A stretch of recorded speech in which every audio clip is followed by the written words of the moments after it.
Семья Эмомали Рахмона захватывает Таджикистан, должности, предприятия и заводы, а сама республика становится все больше похожей на центральноафриканские диктатуры или средневековые монархии, где родственники шаха занимают все ключевые посты. Судите сами. Сегодня дочь Эмомали Рахмона назначена собственным отцом руководителем исполнительного аппарата президента. Мы провели собственное расследование, чтобы установить всех родственников Пешво Милата. Приготовьтесь, вас ждут сенсационные подробности о семье лидера таджикской нации, основателя мира и национального согласия Эмомали Рахмоне. Сегодня 38-летняя дочь главы государства Озада Рахмон сменила на посту Бахтиера Худайорзада, которому предрекают пост председателя Центральной комиссии по выборам и референдумам. Именно ему придется в скором времени организовывать плебисцит по принятию поправок в Конституцию, среди которых разрешение Рахмону избираться президентом бесчисленное количество раз и снижение возрастного ценза кандидатам. Так сын президента в 2020 году сможет выставить свою кандидатуру вместо отца. Но не только дочь президента занимает столь высокий пост в государстве. Его сын Рустам Эмомали в 25 лет получил звание генерала и возглавил таможенную службу республики. Спустя 3 года отец доверил ему пост главы антикоррупционного ведомства страны, после чего из органа были уволены около сотни сотрудников. Кроме того, Рустам серьезно увлечен спортом. Сегодня он глава футбольного союза страны, а ранее выступал за сборную. Что уж говорить, талантливый человек талантлив во всем.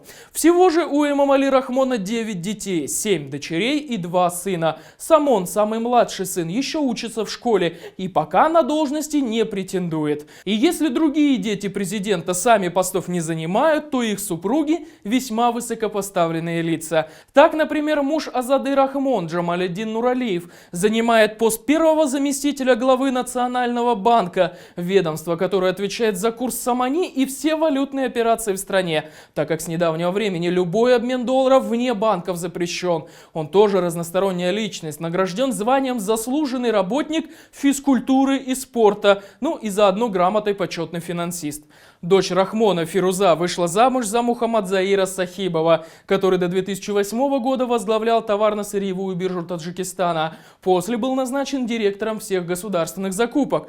По некоторым данным, он контролирует несколько доходных отраслей и является собственником 2 крупных базаров в Курган-Тюбе и Гиссари. Его племянник Зайнулло Сахибов, директор завода «Цементи Тоджик», крупнейшего промышленного предприятия по производству цемента в Душанбе. Другая дочь Эмомали Рахмона, Рухшана, замужем за Шамсулло Гуловым, который контролирует, по некоторым сведениям, компании по продаже нефтепродуктов «Фарос» и «Таджирон». Ранее они принадлежали убитому в Стамбуле оппозиционеру Умарали Куватову. Гулов также называется владельцем фирмы «Автосантал», курирующей сеть автошкол в Таджикистане. Он, кстати, тоже выдающаяся личность, избран президентом Ассоциации зимних видов спорта. Кроме того, он торговый представитель Таджикистана в Великобритании.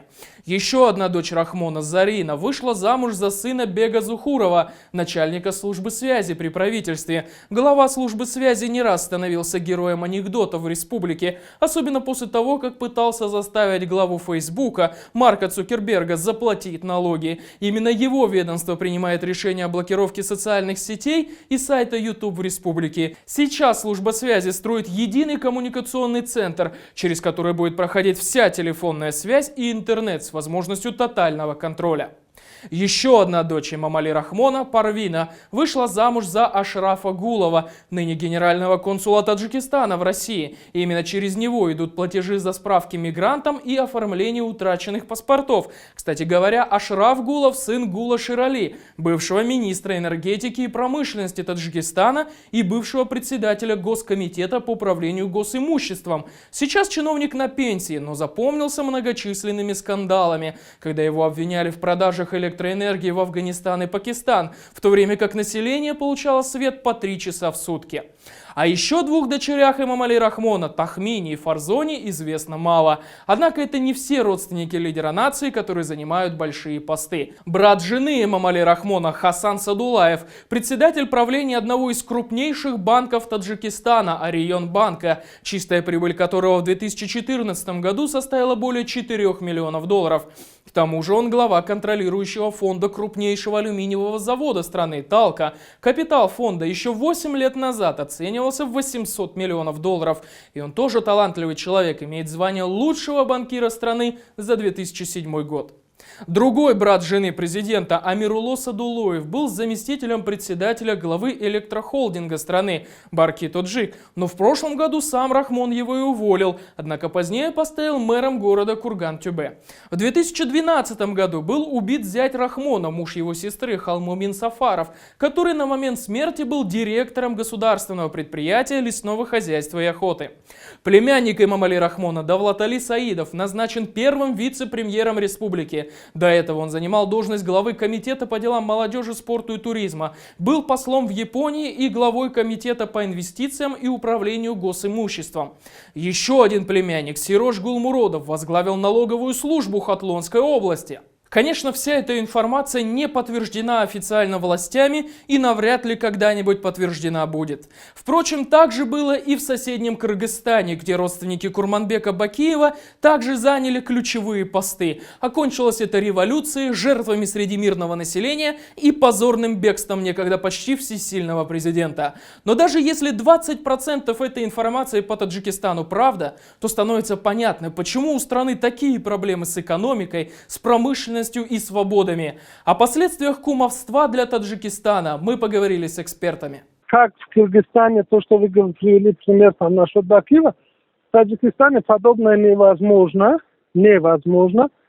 потому что у киргизов в 90-х годах, когда формировались демократические принципы восприятия там руководства, государства, жизни и так далее, в это время над таджиками экспериментировал автомат. Да? Людей убивали, терроризировали в 90-х годах.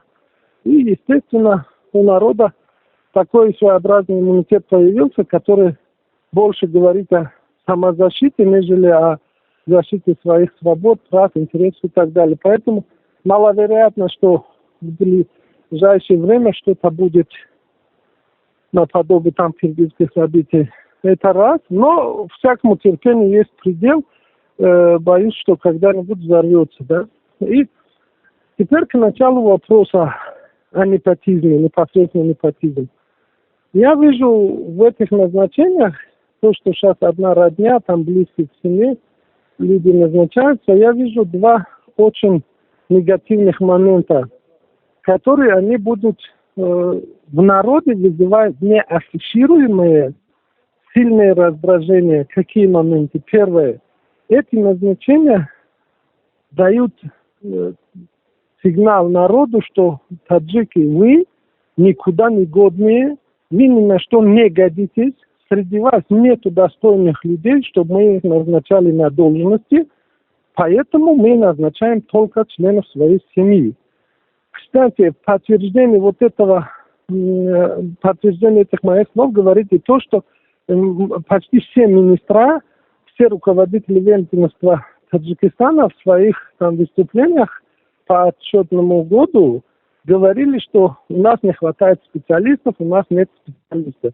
Конечно, у вас не будет специалистов, если вы их не будете признавать и выталкивать из